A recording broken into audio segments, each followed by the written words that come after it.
हर पल की खबर पर हमारी नजर 7 भारत न्यूज के साथ। आज बाबा रामदेव की एक बार फिर से सुप्रीम कोर्ट में पेशी हुई और बहुत ही दिलचस्प बातचीत बाबा रामदेव और सुप्रीम कोर्ट के जजों के बीच हुई। क्या कुछ हुआ, आपको सिलसिलेवार तरीके से इस पूरी जानकारी को हम इस वीडियो के जरिए आपके सामने रखते हैं।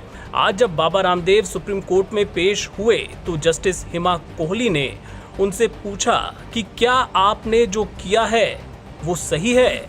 इस पर रामदेव ने जवाब दिया, जज साहिबा मैं इतना कहना चाहूँगा कि हमसे भूल हो गई है, उसके लिए हमने अनकंडीशनल एपोलॉजी दी है, यानी हमने बिना शर्त इस अदालत से माफ़ी मांगी है। इस पर जवाब देते हुए जस्टिस कोहली ने कहा, आपने क्या सोचा कि आप प्रेस कॉन्फ्रेंस कर देंगे? हमारे देश में सब अलग अलग तरह के प्रयोग करते हैं, सिर्फ आयुर्वेदिक ही नहीं, कई तरह के प्रयोग होते हैं।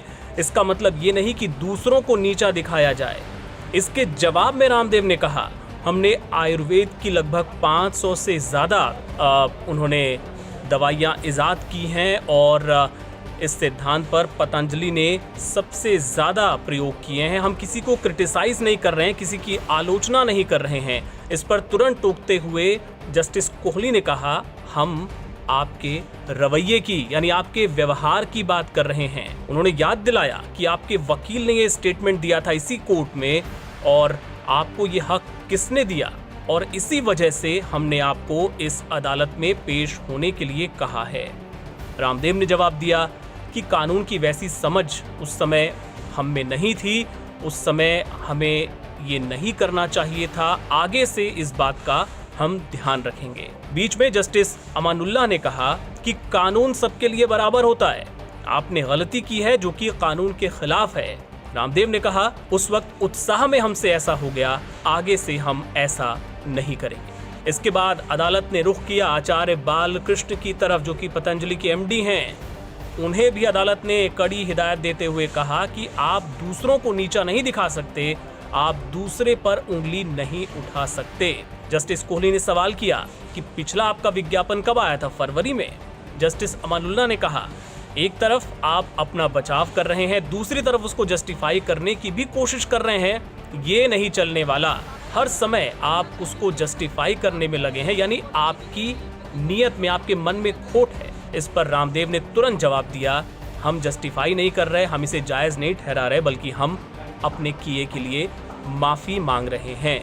इसके बाद जस्टिस कोहली ने कहा कि हम आपको एक और तारीख देते हैं, यानी एक हफ्ते का वक्त और देते हैं। 23 अप्रैल को इस मामले की सुनवाई होगी और उस वक्त आपको यहाँ पर जो भी बातें आपको कहनी हैं वो आप कह सकते हैं। इसके बाद कोर्ट ने इस मामले में आदेश जारी किया और कहा कि 23 तारीख को ये मैटर पोस्टपोन किया जाता है। एक हफ्ते के समय के अंदर आचार्य बालकृष्ण और बाबा रामदेव को अपना पूरा पक्ष इस अदालत के सामने रखना होगा। साथ ही ये भी इसमें जोड़ दिया कि आपसे अगर निजी तौर पर अदालत में पेश होने के लिए कहा जा रहा है, इसका मतलब ये है कि आप उस सिस्टम का पार्ट हैं और इसमें आपको किसी तरह की कोई दिक्कत नहीं होनी चाहिए। तो ये पूरी बातचीत आज अदालत में बाबा रामदेव और सुप्रीम कोर्ट के जजों के बीच हुई। एक हफ्ते का वक्त और दिया गया है। ऐसा माना जा रहा था कि जितना सख्त रवैया अदालत ने अपनाया है उसे देखते हुए आज अदालत कोई आदेश जारी कर सकती है, कोई फैसला